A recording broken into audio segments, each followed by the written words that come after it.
ಇವರು ಮಧುಮಾಲ. ತಂದೆ ತಾಯಿ ಇದ್ರೂ ಅವ್ರ ಪ್ರೀತಿ ಸಿಗದ ನತದೃಷ್ಟೆ. ಒಂದಿನ ಮಧುಮಾಲಾಗೆ ಮನೆಯಲ್ಲಿ ಅಡುಗೆ ಮಾಡುವಾಗ ಬೆಂಕಿ ತಗುಲ್ತು. ಇದರಿಂದ ಮುಖ ಹಾಗೂ ಕುತ್ತಿಗೆ ಭಾಗದಲ್ಲಿ ತುಂಬ ಸುಟ್ಟೋಯ್ತು. ಅವರ ಆಸೆಯಂತೆ ಮಧುಮಾಲಾ ಮೊದಲಿನ ಮುಖ ಪಡಿತಾರ. ಇವನು ಅಭಿಷೇಕ್, ಸ್ಕೇಟಿಂಗ್ನಲ್ಲಿ ವರ್ಲ್ಡ್ ರೆಕಾರ್ಡ್ ಹೋಲ್ಡರ್. ಇವನು ವರ್ಲ್ಡ್ ರೆಕಾರ್ಡ್ ಆಗಬೇಕಾದ್ರೆ ಆದ ಖರ್ಚನ್ನು ಅವ್ರ ತಾಯಿ ತನ್ನಲ್ಲಿದ್ದ ಒಡವೆನ, ಅದರಲ್ಲೂ ಮಾಂಗಲ್ಯನ ಒತ್ತೆ ಇಡ್ತಾರೆ. ಅಭಿ ಅವ್ರ ತಾಯಿಯ ಮಾಂಗಲ್ಯನ ವಾಪಸ್ ಕೊಡಿಸ್ತಾನ.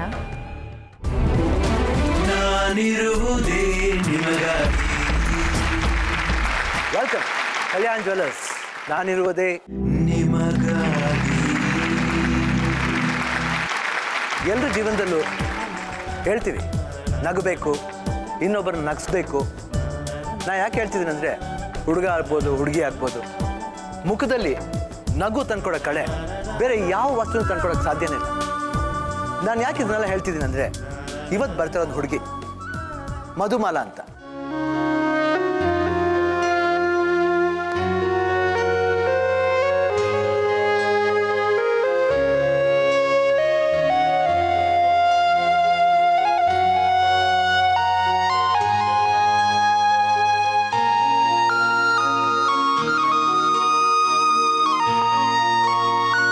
ಆಕೆ ಜೀವನದಲ್ಲಿ ಆ ನಗು ಅನ್ನೋದು ಎಷ್ಟೋ ವರ್ಷಗಳಾಯಿತು ಮಾಯ ಆಗಿ. ಆಕೆ ಒಂದು ಆಸೆ ಹೊತ್ಕೊಂಡು ನಮ್ಮ ಕಾರ್ಯಕ್ರಮಕ್ಕೆ ಬರ್ತಾ ಇದ್ದಾರೆ. So let's welcome ಮಧುಮಾಲಾ.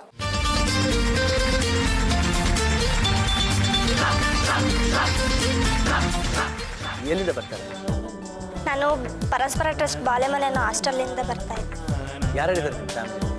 ಇವಾಗ ನಾನಿರೋ ಫ್ಯಾಮಿಲಿಲಿ 63 ಜನ ಹೆಣ್ಮಕ್ಳಿದ್ದೀವಿ. ಇವಾಗ ನೀವಿರೋ ಫ್ಯಾಮಿಲಿ ಅಂದರೆ 2 ಫ್ಯಾಮಿಲಿ ಇದೆ. ನಾನಿರೋದು ಹಾಸ್ಟೆಲಲ್ಲಿ. ಹಾಸ್ಟೆಲ್ ಇದೆ. ಯಾಕೆ ತಂದೆ ತಾಯಿ? ಅವ್ರ ತಂದೆಗೆ ಬೇರೆ ಮದುವೆ ಆಯಿತು, ಅವ್ರು ಬೇರೆ ಕಡೆ ಇದ್ದಾರೆ. ತಾಯಿ ಬೇರೆಯವ್ರ ಜೊತೆ ಓಡೋದ್ರು, ಅವ್ರು ಬೇರೆ ಕಡೆ ಇದ್ದಾರೆ.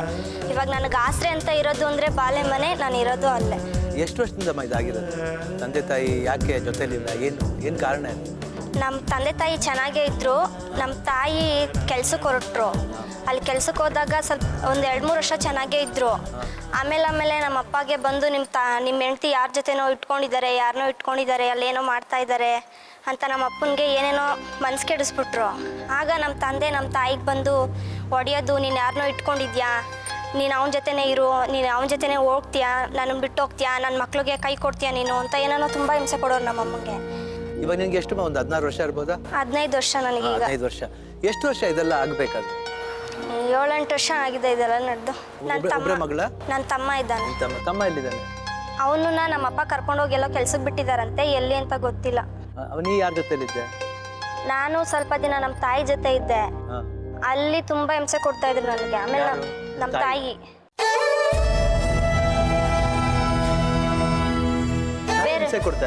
ಬೇರೆಯವ್ರನ್ನ ಇಟ್ಕೊಂಡಿದ್ರಲ್ಲ, ಅವರು ನಮ್ಮ ಅಮ್ಮನಿಗೆ ಹೇಳೋದು, ಈ ಥರ ಅವಳು ಆ ಥರ ಮಾಡ್ತಾಳೆ, ಈ ಥರ ಮಾಡ್ತಾಳೆ. ನನಗೆ ಡ್ಯಾನ್ಸ್ ಆಡೋದು, ಆಡೋದೆಲ್ಲ ಇತ್ತು. ಫಂಕ್ಷನ್ ಇದ್ದಾಗ ಅಕ್ಕಪಕ್ಕ ಮನೆಯವರು ಕರ್ಕೊಂಡೋಗಿ ಡ್ಯಾನ್ಸ್ ಎಲ್ಲ ಆಡ್ಸೋರು. ಇವಳು ಎಂತಕೋಗಿ ಆ ಥರ ಆಡಬೇಕು, ಆ ಥರ ಎಲ್ಲ ತುಂಬ ಹಿಂಸೆ ಕೊಡೋರು. 3 ಗಂಟೆ ರಾತ್ರಿಗೆ ಎದ್ದೋಗಿ ಹಾಲು ತರಬೇಕಾಯ್ತು, ತಂದಿಲ್ಲ ಅಂದರೆ ಹಿಡ್ಕೊಂಡು ಹೊಡಿಯೋದು. ನಮ್ಮಪ್ಪ ಆಗಾಗ ಬಂದು ತೊಂದರೆ ಕೊಡೋದು, ಅವಳನ್ನ ಕರ್ಕೊಂಡು ಹೋಗ್ತೀನಿ ಅನ್ನೋದು, ನನ್ನ ತಮ್ಮನ ಕರ್ಕೊಂಬಂದು ಬಿಡೋದು, ತಿರ್ಗಾ ನಮ್ಮ ಅಮ್ಮನ ತಾಳಿ ಕಿತ್ಕೊಂಡು ಓಡೋಗೋದು. ಇದನ್ನೆಲ್ಲ ನೋಡಿ ನಮಗಂತೂ ತುಂಬ ಬೇಜಾರಾಗ್ಬಿಟ್ಟಿತ್ತು. ಅದಕ್ಕೆ ಅಲ್ಲಿಂದ ನಾನು ಓಡ್ ಬಂದ್ಬಿಟ್ಟು ನಮ್ಮ ಅತ್ತೆ ಮನೇಲಿದ್ದೆ. ನಮ್ಮ ಅತ್ತೆ ಮನೆಯಿಂದ ನಮ್ಮಪ್ಪ ಅವರ ತಾಯಿ ಮತ್ತು ಅವ್ರ ತಮ್ಮ ನನ್ನನ್ನು ಎಲ್ಲೆಲ್ಲೋ ಕರ್ಕೊಂಡು ಹೋಗೋರು, ಇಷ್ಟ ಆಗ್ತಿರ್ಲಿಲ್ಲ. ಆಮೇಲೆ ಶಾರದಮ್ಮ ಅನ್ನೋರ ಒಬ್ಬರು ಮನೆಗೆ ಕರ್ಕೊಂಬಂದರು. ನಮ್ಮ ಅಜ್ಜಿ ಮತ್ತು ನಮ್ಮ ಚಿಕ್ಕಪ್ಪ ಹೇಳಿದ್ರು, ಅವ್ರ ಹತ್ರ ಹೇಳು, ನಿನ್ನನ್ನು ಎಲ್ಲಾದರೂ ಕೆಲ್ಸಕ್ಕೆ ಸೇರಿಸ್ಬೋದು, ಅವ್ರ ಹತ್ರ ಕೇಳು, ನಿನ್ನನ್ನು ಯಾವ್ದಾದ್ರು ಮನೆ ಕೆಲ್ಸಕ್ಕೆ ಹಾಕಿದ್ರೆ ನಾವು ಇಲ್ಲೇ ಇರ್ಬೋದು ಅಂತ ಹೇಳಿದ್ರು ಅವರು. ನನಗೆ ಮನೆ ಕೆಲ್ಸಕ್ಕೆ ಹೋಗೋಕ್ಕೆ ಇಷ್ಟ ಇರಲಿಲ್ಲ, ನನಗೆ ಓದಬೇಕು ಅಂತ ಆಸೆ ಇತ್ತು. ಅದಕ್ಕೆ ಅವ್ರ ಹತ್ರ ಕೇಳಿದೆ ನಾನು, ಈ ಥರ ನಾನು ಮನೆ ಕೆಲ್ಸಕ್ಕೆ ಹೋಗೋದಿಲ್ಲ, ನನಗೆ ಓದಬೇಕು ಅಂತ ಆಸೆ ಇದೆ, ನನಗೆ ಬೇರೆ ಎಲ್ಲಾದರೂ ಬಿಡಿ, ಇವ್ರ ಜೊತೆ ಇರೋಕ್ಕೆ ಇಷ್ಟ ಇಲ್ಲ ನನಗೆ. ಆಮೇಲೆ ಶಾರದಮ್ಮ ಅವ್ರು ಬಂದ ತಕ್ಷಣ ಹೇಳಿದ್ವಿ, ಈ ಥರ ಎಲ್ಲ ಆಯಿತು ಅಂತ ಅಂದ್ಬಿಟ್ಟು, ಇಲ್ಲಿದ್ರೆ ಇನ್ನೂ ತೊಂದರೆ ಆಗುತ್ತೆ, ಬಾ ನೀನು ಹಾಸ್ಟೆಲ್ಗೆ ಕರ್ಕೊಂಡೋಗಿ ಬಿಟ್ಬಿಡ್ತೀನಿ ಅಂದ್ಬಿಟ್ಟು ನಾನು ಪರಸ್ಪರ ಟ್ರಸ್ಟ್ ಅನ್ನೋ ಹಾಸ್ಟೆಲ್ಗೆ ಕರ್ಕೊಂಬಂದು ಬಿಟ್ಟರು. ಅದು ಗೋಪಾಲ್ಪುರದಲ್ಲಿ ಇರೋದು. ಈಗ ತಾಯಿ ಹತ್ರ ನಾನು ಅಷ್ಟು ಪ್ರೀತಿ ಇಟ್ಕೊಂಡೋ ಇಲ್ವೋ ಗೊತ್ತಿಲ್ಲ, ಆದರೆ ಹಾಸ್ಟೆಲಲ್ಲಿ ಮಾತ್ರ ನನ್ನ ತಾಯಿಗಿನ 2ರಷ್ಟು ನನ್ನನ್ನು ತುಂಬ ಚೆನ್ನಾಗಿ ನೋಡ್ಕೊಳ್ತಾ ಇದ್ದಾರೆ. ಮೇರಿ ಮೇಡಮ್ ಅಂತ. ಮೇರಿ ಮೇಡಮ್ ನೀವೇನಾ? ನಮಸ್ಕಾರ. ನಿಮ್ಮ ಇದ್ರಲ್ಲೇ ಹುಡುಗಿ ಬೆಳಿತಾ ಇರೋದಾ? ಹೌದು ಹೌದು ಸರ್. ಅವರು 4 ವರ್ಷದ ಹಿಂದೆ ಹಾ. ಅವರು ಬಾಲೆಮನೆಗೆ ಬಂದಿದ್ದು. ಹಾ. ಪರಸ್ಪರ ಟ್ರಸ್ಟ್ ಅಂತ ಹೇಳ್ಬಿಟ್ಟು ಇದೊಂದು NGO ಇದೆ, ಯಶವಂತಪುರ ಪರಸ್ಪರ ಟ್ರಸ್ಟ್. ಟ್ರಸ್ಟ್ ಹಾ. ಸಂಸ್ಥೆ ಸಂಸ್ಥೆ. ಯಶವಂತಪುರದಲ್ಲಿದೆ. ಹಾ. ಮುಖ್ಯವಾಗಿ ಅದು ಮಕ್ಕಳ ಹಕ್ಕುಗಳನ್ನ ಖಾತ್ರಿಪಡಿಸುವಂತ ಸಂಸ್ಥೆ ಅದು. ಓಕೆ. ನಮ್ಮ ಮೇನ್ ಗುರಿ ಮಕ್ಕಳ ಹಕ್ಕುಗಳನ್ನ ಖಾತ್ರಿಪಡಿಸೋದ ಜೊತೆ ಅವರಿಗೆ ಎಜುಕೇಷನ್ನ ಎನ್ಶೋರ್ ಮಾಡಬೇಕು ಅಂತ ಹೇಳ್ಬಿಟ್ಟು ಯಾವುದೇ ರೀತಿಯಲ್ಲಿ ಅವರ ಹಕ್ಕುಗಳನ್ನ ವೈಲೆನ್ಸ್ ಆಗದೇ ಇರೋಂಗೆ ತಡೆಯತಕ್ಕಂಥದ್ದು ಪರಸ್ಪರ ಟ್ರಸ್ಟ್ನ ಒಂದು ಗುರಿ ಉದ್ದೇಶ ಇದೆ. So beautiful, so beautiful.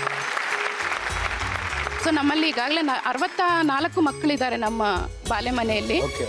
ಆ ಬಾಲೆಮನೆಯಲ್ಲಿ ಮಧುಮಾಲ ಕೂಡ ಒಬ್ಳು ನನಗೆ ಮಗಳಾಗಿ ಬೆಳೀತಾ ಇದ್ದಾಳೆ. ತುಂಬಾ ಖುಷಿ ಆಯ್ತು ಈ ರೀತಿ ಮಾಡೋರ್ ಕಂಡ್ರೆ. ನಮ್ಗೆ ತುಂಬಾ ಅಭಿಮಾನ, ಒಂದು ಗೌರವ ನಿಮ್ಮ ಮೇಲೆ. ತುಂಬಾ ಥ್ಯಾಂಕ್ಸ್. ಥ್ಯಾಂಕ್ಸ್. ಈ ಶೋಲಿ ಏನು ಆಸೆ ಹೊತ್ಕೊಂಬಂದಿದ್ಯಮ್ಮ ನನ್ನಿಂದ? ನಾನು ಏನು ಮಾಡ್ಬೋದು ನೀನು? ನನ್ನ ಮೊದಲಿನ ರೂಪ ನನಗೆ ಸಿಗಬೇಕು, ಮತ್ತು ನಾನು ಚೆನ್ನಾಗಿ ಓದಿ ಡಾಕ್ಟ್ರ್ ಆಗಬೇಕು ಅಂತ ಇದ್ದೀನಿ, ಅದಾಗಬೇಕು. ಸೊ ಬೇರೆ ಈ ನಿನಗೇನು ಸುಟ್ಟಿದೆ ಆ ಮುಖ ಹೋಗಿ ಬೇರೆ ಥರ ಒಂದು ಮುಖ ಬರಬೇಕು ಅನ್ನೋದು, ಅದು ನಿನ್ನ ಆಸೆ. ಅದು ಮಾಡಿ ನೀನು ಇನ್ನೂ ಓದಬೇಕು. ಇವಾಗ ಏನು ಮಾಡ್ತಿದ್ದೆ? SSLC ಹೋಗ್ತಾ ಇದೆಯಾ? ಓಕೆ. ನೋಡಿ ಇವಾಗ ತಾನೇ ಮಧುಬಾಲ ಅವ್ರು ಬಂದು ನನಗೆ ಮುಂಚೆ ಮುಖ ಹೆಂಗಿತ್ತು ಅಷ್ಟು ಮಟ್ಟಿಗೆ ಬರದೇ ಹೋದರೂ ಒಂದು ಬೇರೆ ಥರ ಮುಖ ನಂಗೆ ಬೇಕು, ಇನ್ನೂ ಹೆಚ್ಚು ಓದಬೇಕು, ಡಾಕ್ಟ್ರ್ ಓದಬೇಕು ಅಂತ ಒಂದು ಆಸೆ ಪಡ್ಕೊಂಡು ಒಂದು ಸಿನ್ಸಿಯರ್, ಒಂದು ಜೆನ್ಯೂನ್ ಆಸೆ ಇದು. ಸೊ ಮುಖ ನಾವು ಯಾವ ರೀತಿ ಪಡಿಸ್ಬೋದು ಅನ್ನೋದಕ್ಕೆ ನನ್ನ ಕೈಯಲ್ಲಿಲ್ಲ. ಅದು ಡಾಕ್ಟ್ರ್ ಹತ್ರ ಮಾತಾಡಬೇಕು, ಆ ಸಂಬಂಧಪಟ್ಟಂಥ ಡಾಕ್ಟ್ರ್ ಹತ್ರ ಮೀಟ್ ಮಾಡಿ ಏನು ಮಾಡ್ಬೋದು ಮಧುಮಾಲ ಅವ್ರಿಗೆ, ಆ ಮುಖನ ವಾಪಸ್ ತರ್ಬೋದು, ಆ ತರಕ್ಕೆ ಸಾಧ್ಯತೆ ಇದೆಯಾ, ಎಷ್ಟು ಮಟ್ಟಿಗೆ ತರ್ಬೋದು ಅನ್ನೋದನ್ನ ಅವ್ರನ್ನ ಮೀಟ್ ಮಾಡಿ ಆಮೇಲೆ ಆ ಭರವಸೆನ ಕೊಡ್ಬೋದು. ಅಲ್ಲಿವರೆಗೂ ನಾವು ಏನು ಇದು ಕೊಡೋಕ್ಕಲ್ಲ. ಸೊ ಆ ವಿಷ್ನ ನಮ್ಮ ಮುಂದೆ ಇಟ್ಟಿದ್ದಾರೆ, ಆ ವಿಷ್ನ ಹೆಂಗೆ ಪೂರೈಸಂತ ನಾವು ಪ್ಲ್ಯಾನ್ ಮಾಡೋಣ. ಹೆಂಗಮ್ಮ ಆಯಿತು ಈ ಮುಖ ಇದು ಹಿಂಗೆಲ್ಲ ಹೆಂಗಾಯ್ತು, ಹೆಂಗೆ ಸುಡ್ತು? ಇದು ಯುಗಾದಿ ಹಬ್ಬದ ಟೈಮಲ್ಲಿ ನಾನು ನಮ್ಮ ಅಜ್ಜಿ ಮನೇಲಿದ್ವಿ. ಅವಾಗ ಆಗ ಯಾರ್ಯಾರಿದ್ರಿ? ಎಲ್ಲ ಕೆಲ್ಸಕ್ಕೆ ಹೋಗಿದ್ರು. ಇಲ್ಲ ಅವಾಗ ಯಾರು ಜೊತೆಲಿದ್ರ? ಎಲ್ಲರೂ ತಂದೆ ತಾಯಿ ಎಲ್ಲ ಜೊತೆಲಿ? ಇರಲಿಲ್ಲ. ನಮ್ಮ ತಾಯಿ ಮಾತ್ರ ನಮ್ಮ ಅಜ್ಜಿಯವ್ರ ಮನೇಲಿ, ನಮ್ಮ ಅಜ್ಜಿಯವ್ರ ಮಕ್ಕಳು, ನಮ್ಮ ಅತ್ತೆ, ನಮ್ಮ ದೊಡ್ಡಮ್ಮ ಅವರೆಲ್ಲ ಬಂದಿದ್ರು ಮನೇಲಿ. ಹಬ್ಬ ಎಲ್ಲ ಚೆನ್ನಾಗಿ ಆಚರಿಸಿದ್ರು. ಅವರೆಲ್ಲ ಕೆಲ್ಸಕ್ಕೆ ಹೋಗಿದ್ರು. ಮನೆಯಲ್ಲಿ ನಾನು, ನನ್ನ ಚಿಕ್ಕಮ್ಮನ ಮಗ ಮತ್ತು ನನ್ನ ತಮ್ಮ 3 ಜನ ಮಾತ್ರ ಇದ್ವಿ. ನಮ್ಮ ಅಜ್ಜಿ ಇದು ಸಾಂಬಾರು ಮಾಡಿಟ್ಟಿದ್ರು, ಅದು ಅಳ್ಸೋಗ್ಬಿಡುತ್ತೆ, ಸ್ಟವ್ ಹಚ್ಚಿ ಅದು ಬಿಸಿ ಮಾಡಿಡಮ್ಮ ಅಂತ ಹೇಳಿದ್ರು. ನನ್ನ ತಮ್ಮ ಮತ್ತು ನಮ್ಮ ಚಿಕ್ಕಮ್ಮನ ಮಗ ಇಬ್ಬರು ಹೊರಗಡೆ ಹೋಗಿದ್ರು. ಆಗ ಸ್ಟವ್ ಹಚ್ಚಿದೆ ಫಸ್ಟು, ಅದು ಟೈಟ್ ಮಾಡಿದ್ದು ಮರ್ತು ಬಿಟ್ಟು ಬಂದ್ಬಿಟ್ಟಿದ್ದೆ. ಅದು ಫುಲ್ಲು ಎಣ್ಣೆ ಎಲ್ಲ ಹರ್ಕೊಂಬಿಟ್ಟಿತ್ತು, ಫುಲ್ಲು ಎಲ್ಲ ಎಣ್ಣೆ ಎಲ್ಲ ಕೆಳಗಡೆ ಚೆಲ್ಬಿಟ್ಟಿತ್ತು. ಮತ್ತು 2ನೇ ಸತಿ ಹೋಗಿ ನನ್ನ ಬಟ್ಟೆ ಅದ್ರ ಮೇಲೆ ಬಿದ್ದುಬಿಟ್ಟಿತ್ತು. ನಾನು ನೋಡ್ಕೊಂಡಿಲ್ಲ, ಹಂಗೆ ಇನ್ನೊಂದು ಸತಿ ಬಿಗ್ಗಿಯಾಗಿ ಪಂಪ್ ಹೊಡ್ಬಿಟ್ಟು ಬೆಂಕಿ ಹಚ್ಚಿದ ತಕ್ಷಣ ಫುಲ್ಲು ಹಂಗೆ ಹತ್ಕೊಂಡ್ಬಿಡ್ತು. ನಾನು ನೋಡ್ಕೊಂಡಿಲ್ಲ, ಎದ್ದು ಆಚೆ ಬಂದೆ, ಫುಲ್ಲು ಹತ್ಕೊಂಡ್ಬಿಡ್ತು. ಸ್ವಲ್ಪ ಮಾತ್ರ ಬಾಗಿಲು ತೆಗ್ದಿತ್ತು. ಆಮೇಲೆ ಅದನ್ನೇ ಹಿಂಗೆ ಅಂದ್ಕೊಂಡು ಆಚೆ ಎದುರು ಓಡಿ ಬಂದೆ. ಯಾವುದೋ ಒಂದು ಆಂಟಿ ಬಿನ್ಗೆ ತಗೊಂಡು ನೀರು ಉಯ್ಯೋಕ್ಕೆ ಬಂದರು. ಇನ್ನೊಂದು ಅಂಕಲು ನೀರು ಉಯ್ಯೋದು ಬೇಡ ಅಂತೇಳಿ ಅಲ್ಲಿದ್ದಿದ್ದು ಗೋಣಿ ಚೀಲ ತಗೊಂಡು ಆರಿಸಿ ಕಟ್ ಮಾಡಿಬಿಟ್ಟು ಹಾಸ್ಪಿಟ್ಲಿಗೆ ತಗೊಂಡೋಗಿ ಅಡ್ಮಿಟ್ ಮಾಡಿ, ಆಮೇಲಿಂದ ನನ್ನ ತಾಯಿಯವರೆಲ್ಲಿದ್ದಾರೋ ಅಲ್ಲೋಗಿ ಕರ್ಕೊಂಬಂದರು. ಆದರೂ ಅಲ್ಲಿ ನನ್ನ ತಾಯಿಗೇನು, ನನ್ನ ಮಗಳು ಹಿಂಗಾಗಿ ಬಿದ್ದಿದ್ದಾಳೆ ಅನ್ನೋದಿಲ್ಲ ಅಲ್ಲಿ ನನ್ನ ತಾಯಿಗೆ. ಅವ್ರು ಬರಬೇಕಲ್ಲಿ ನೋಡ್ಕೊಂಡು ಹೋಗೋಕ್ಕೆ ನನ್ನ ತಾಯಿನ. ನಮ್ಮಪ್ಪ ಬಂದು ಆಗಾಗ ಅಲ್ಲಿ ನಮ್ಮ ಅಮ್ಮನಿಗೆ ನೀನೇ ನನ್ನ ಮಗ್ಳಿಗೆ ಹಿಂಗೆ ಮಾಡಿದ್ದು, ನೀನೇ ನನ್ನ ಮಗ್ಳಿಗೆ ಹಿಂಗೆ ಮಾಡಿದ್ದು ಅಂತ ಅಂದ್ಬಿಟ್ಟು ಇದು ಮಾಡೋರು. ಆದರೂ ನನ್ನ ತಂದೆ ಬಂದು ಪಕ್ಕದಲ್ಲಿ ಕೂತ್ಕೊಂಡು ಮಗ್ಳಿಗೆ ಹಿಂಗೆ ಆಗಿದೆ ಅಂತ ಯೋಚನೆ ಮಾಡಿಲ್ಲ. ನಿಮ್ಮಮ್ಮ ಇನ್ನೊಬ್ಬನ ಜೊತೆ ಮಲಗ್ತಾಳ ಈ ರೀತಿ ಬಂದು ಕೇಳಿದ್ರೆ ಯಾವ ಮಗು ತಾನೇ ಒಪ್ಕೊಳ್ಳುತ್ತೆ? ನನ್ನ ತಾಯಿ ಈ ಥರ ಮಾಡ್ತಾಳೆ. ಇವಾಗ ನನಗಾಗಿರೋ ಸ್ಥಿತಿ ಬೇರೆ ಯಾವ ಹೆಣ್ಮಕ್ಳಿಗಾದ್ರೂ ಅವ್ರ ಜೀವಂತವಾಗಿರೋದಿಲ್ಲ. ಆದ್ರೂ ಅದನ್ನೆಲ್ಲ ತಾಳ್ಕೊಂಡು ನನ್ನ ತಂದೆ ತಾಯಿ ಈ ಥರ ಎಲ್ಲ ಆದರು ಅನ್ನೋದೆಲ್ಲ ಮರೆತು ನಾನು ಚೆನ್ನಾಗಿ ಓದಿ ನನ್ನ ಗುರಿ ನಾನು ತಲುಪಿ ಇವಾಗ ನಾನು ನೋಡ್ಕೊಳ್ತಾ ಇರೋ ಬಾಲೆ ಮನೆಗೆ ನಾನು ಚಿರಋಣಿ ಆಗಿರಬೇಕು ಅಂತ ನಾನು ಬೇಡ್ಕೊಳ್ತೀನಿ.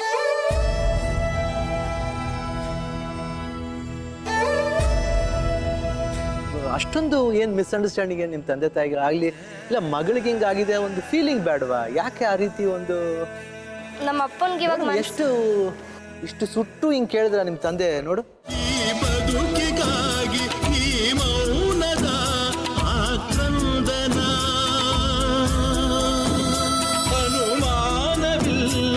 ಇದು ಮಾಯದ ಮಹಕಲಿಯುಗ. ಹೆಂಗೆ ನೀವು ತಂದೆ ತಾಯಿಗಳು ಮಕ್ಳಿಗೆ ಹಿಂಗಾದ್ರೆ ಹೆಂಗ್ ಮನ್ಸು ಬರುತ್ತೆ ನಿಮ್ಗೆ ಹಿಂಗೆಲ್ಲ ಕೇಳಿ? ಯಾತಿಕ್ ನಾವು ಮಕ್ಕಳನ್ನ ಹೇರ್ಬೇಕು ಹೇಳಿ? ಯಾತಿಕ್ ಮಕ್ಕಳನ್ನ ನಾವು ಇದು ಮಾಡ್ತೀವಿ? ಅವ್ರನ್ನ ಚೆನ್ನಾಗಿ ನೋಡ್ಕೋಬೇಕನ್ನ. ಎಲ್ಲ ಒಂದ್ ಕಡೆ ನೀವು ಈ ರೀತಿ ಒಂದು ನೆಗ್ಲೆಕ್ಟ್ ಮಾಡಿ ಬೇರೆ ಮಾತುಗಳು ಮಾತಾಡಿದಾಗ, ಅದು ಈ ಥರ ಇನ್ಸಿಡೆಂಟ್ ಆದ್ಮೇಲೆ ಮಾತಾಡಿದ್ರೆ ನಿಮಗೆ ಹ್ಯುಮ್ಯಾನಿಟಿ ಅನ್ನೋದು ಇರುತ್ತಾ? ಬೆಲೆ ಇರುತ್ತಾ ಹೇಳಿ? ಯಾತಿಗೆ ಮದುವೆ ಮಾಡ್ಕೋತೀವಿ ನಾವು? ಗಂಡ ಹೆಂಡತಿ ಚೆನ್ನಾಗಿರ್ಬೇಕು, ಆಗ ಮಕ್ಕಳಿಗೆ ಒಂದು ಒಳ್ಳೆ ದಾರಿ ದೀಪವಾಗಿ ಇರ್ಬೇಕು ನಾವು. ನೀವು ತಂದೆ ತಾಯಿಗಳೇ ಹಿಂಗೆ ಮಾಡಿಬಿಟ್ರೆ ಮಕ್ಳು ಎಲ್ಲೋಗ್ತಾರೆ ಹೇಳಿ? ಯಾರಿಗೆ ಹೇಳ್ಕೊತಾರೆ ಅವ್ರ ಕಷ್ಟನ? ನಿಮ್ಗೆಲ್ಲ ಮಾಡ್ಬೋದಾ? ನೋಡಿ ಇವತ್ತು ಈ ಹುಡುಗಿ ಬಂದು ಕೂತಿದೆ, ಐ ಥಿಂಕ್ ಎಲ್ಲೋ ನೋಡ್ತಿರ್ತೀರ ತಂದೆ ತಾಯಿಗಳು. ನಿಮಗೆ ಮನ್ಸಿಲ್ವಾ? ಮನ್ಸಾಕ್ಷಿ ಅನ್ನೋದೇ ಇಲ್ವಾ? Very bad.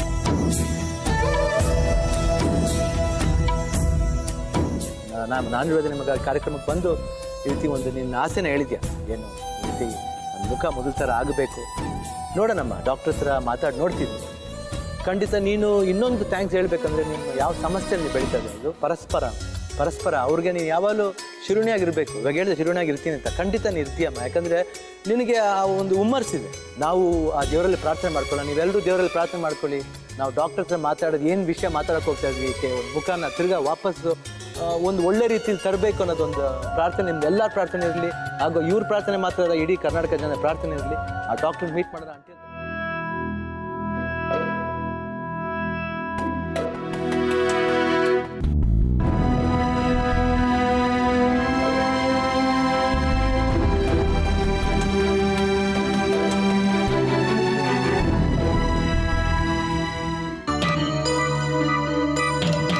ಮಧುಮಾಲಾಗೆ ಸುಟ್ಟೋದ ಭಾಗನ ಸರಿಪಡಿಸೋದಕ್ಕೆ Shivanna ಮಧುನ Sparsh ಹಾಸ್ಪಿಟಲ್ನ doctor Sharan Patil ಅವ್ರ ಹತ್ರ ಕಳಿಸ್ಕೊಟ್ರು. ಸ್ಟವ್ ಹಚ್ಚದೆ ಹೋಗಿ ಬಟ್ಟೆ ಹತ್ಕೊಂಡಿದ್ದು 3ನೇ ಕ್ಲಾಸ್ ಹುಡುಗಿನ.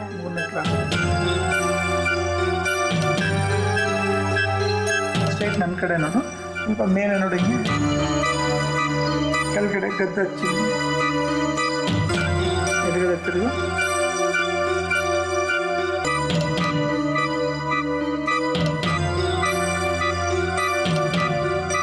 ನೋಡೋಕೆ ಒಂದು ಸ್ವಲ್ಪ ಅನ್ಕಂಫರ್ಟಬಲ್ ಆಗಿದೆ. ಬಟ್ ಬೇರೆ ಏನಾದರೂ ಕೆಲಸ ಮಾಡೋಕ್ಕೆ ಅಥವಾ ಯಾವುದಕ್ಕಾದ್ರೂ ತೊಂದರೆ ಆಗುತ್ತಾ? ಡ್ಯಾನ್ಸ್ ಮಾಡಬೇಕಾದ್ರೆ ಖರ್ಚು ಜಾಸ್ತಿ ಆಗ್ತದೆ.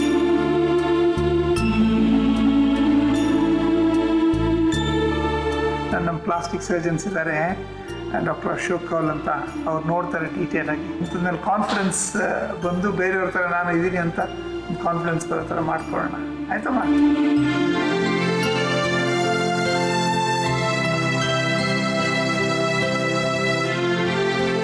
ಇವತ್ತು 15 ವರ್ಷದ ಮಧುಮಾಲಾಗೆ ನಾನು ನೋಡಿದಾಗ it's a very sad situation ಅಂತ ಹೇಳ್ಬೋದು. ಪಾಪ ಒಂದು ಆರ್ಫನೇಜಲ್ಲಿ ಬೆಳೀತಾ ಇದ್ದಾಳೆ, ಬಟ್ ಬೇಕಾದಷ್ಟು ಹುಷಾರಿದ್ದಾಳೆ, ಎಲ್ಲ ಥರದ ಕೆಪಾಸಿಟಿ ಇದೆ ಅವಳಿಗೆ. ಆದರೆ ಆ ಬರ್ನ್ಸ್ ಕಂಟ್ರಾಕ್ಚರ್ ಅನ್ನೋದು ಒಂದು ಮುಖದ ಮೇಲೆ ಆಗಿದ್ದಾಗ ಅವಳ ಕಾನ್ಫಿಡೆನ್ಸ್ ಲೆವೆಲ್ ಬಹಳ ಕಮ್ಮಿ ಆಗಿರ್ತದೆ. ಅದಕ್ಕೆ ನಮ್ಮ ಪ್ಲಾಸ್ಟಿಕ್ ಸರ್ಜರಿ ಟೀಮ್, ನಮ್ಮ ಅಶೋಕ್ ರಾಜ್ ಕೌಲ್ ಅಂತಿದ್ದಾರೆ, ಅವರು ಡೀಟೇಲಾಗಿ ಇದನ್ನು ಸ್ಟಡಿ ಮಾಡಿ ಒಂದು ಹೇಗೆ ಇದಕ್ಕೆ ಟ್ರೀಟ್ಮೆಂಟ್ ಮಾಡಬೇಕು ಅನ್ನೋದೊಂದು ಪ್ಲ್ಯಾನ್ ಮಾಡಿಕೊಂಡು ದೆನ್ ಮುಂದಿನ ವಿಚಾರ ಹೇಳ್ತೀವಿ ನಾವು.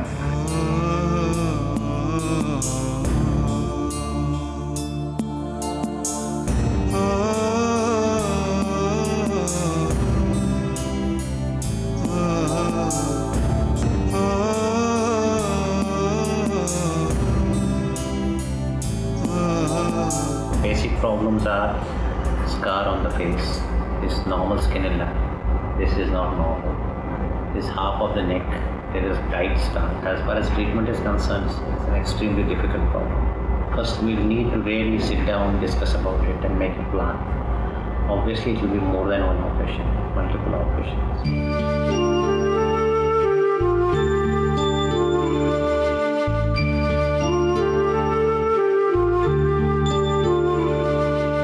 ಮಧುಮಾಲ ಅವರು ಹಾಸ್ಪಿಟಲ್ಗೆ ಹೋಗಿದ್ರು, ಏನು ಹೇಳಿದ್ರು ಅಂತ ಡಾಕ್ಟರ್ನೇ ಕೇಳಿದ.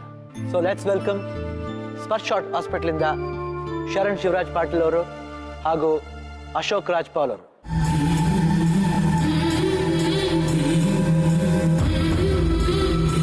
ಸರ್ ನೆನೆ ಬಂದಿದ್ದಲ್ಲ? ಹೌದು.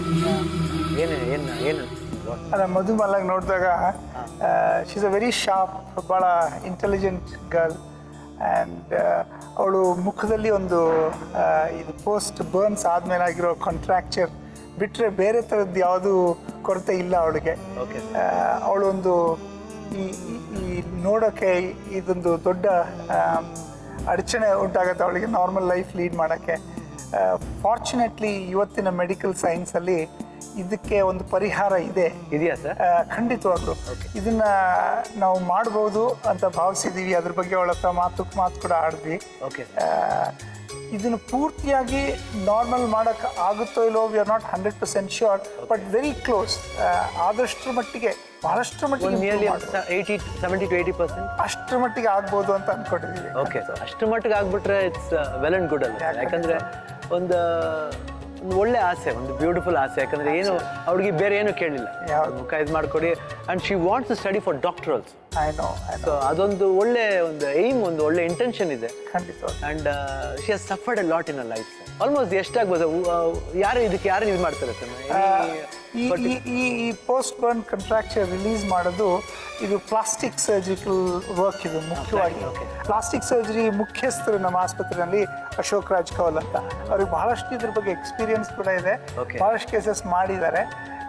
ಅವರೇ ಮುಖ್ಯವಾಗಿ ಈ ಮಧುಮಾಲಾಗೆ ಡಾಕ್ಟ್ರು. ಅವರೇ ಮಾಡ್ತಾರೆ.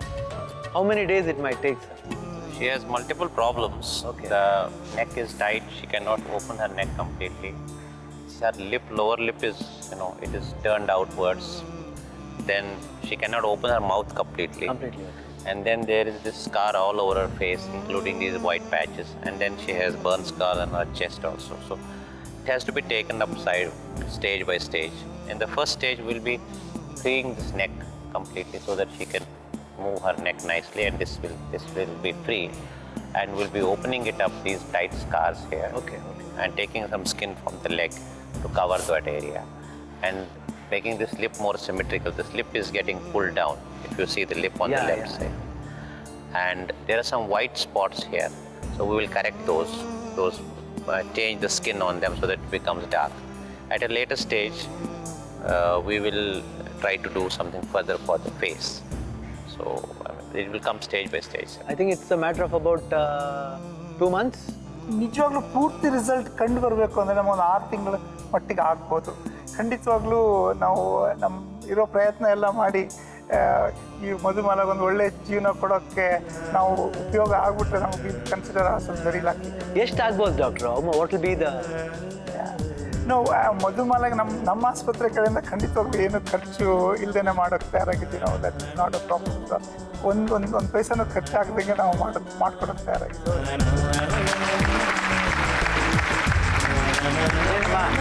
ಡಾಕ್ಟ್ರು ಭರವಸೆ ಕೊಟ್ಟಿದ್ದಾರೆ, ಎಲ್ಲ ಕೊಟ್ಟಿದ್ದಾರೆ. ಅವ್ರು ಏನು ದುಡ್ಡು ಈಸ್ಕೊಳ್ದೇನೆ ಈ ಥರ ಮನುಷ್ಯರು ಇರೋದ್ರಿಂದನೇ ದೇಶದಲ್ಲಿ ಒಳ್ಳೆ ಕಾಲದಲ್ಲಿ ಮಳೆ ಬೆಳೆ ಆಗ್ತಿರೋದು. ಅಟ್ಲೀಸ್ಟ್ ಇಂಥ ಡಾಕ್ಟರ್ಸ್ ಎಲ್ಲ ಇರೋದ್ರಿಂದಲೇ. Thank you very much doctor. Very happy to have you. Thank you sir. ಎಷ್ಟು ದಿನ ಆಯಿತು ಮನೆಯವ್ರನ್ನ ನೋಡಿ? 9 ವರ್ಷ. 9 ವರ್ಷ ಆಯಿತು. ಇವಾಗ ನಿಗೊಂದು ಸರ್ಪ್ರೈಸು. ನಿಮ್ಮ ತಾಯಿ ಇಲ್ಲಿ ಬಂದರೆ ಏನಮ್ಮ ಮಾಡ್ತೀಯ? ನೋಡಕ್ಕೆ ಇಷ್ಟ ಆಗೋದಿಲ್ಲ, ಆದರೂ ತಾಯಿ ಪ್ರೀತಿ ಕಳ್ಕೊಂಡು ತುಂಬ ದಿನ ಆಯಿತು. ನೋಡಬೇಕು ಅನ್ಸುತ್ತೆ. ಅಮ್ಮ ಬನ್ನಿಮ್ಮ.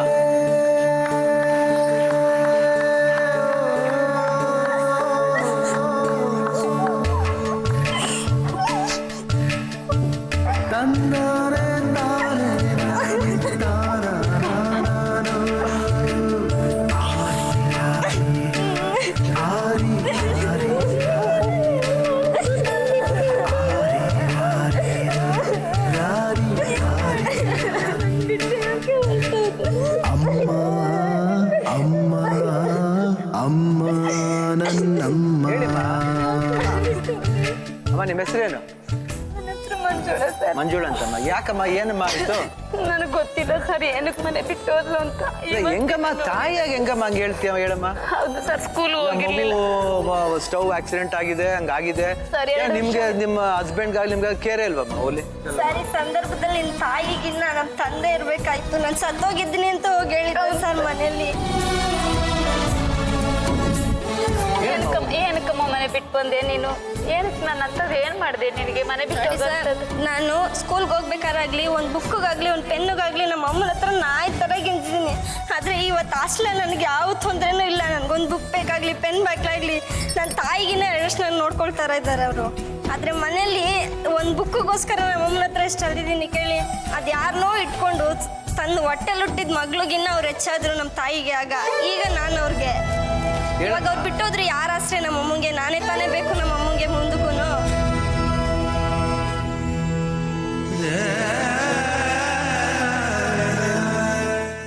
ಮಾಡ್ಬೋದಾ ಹೇಳಿ?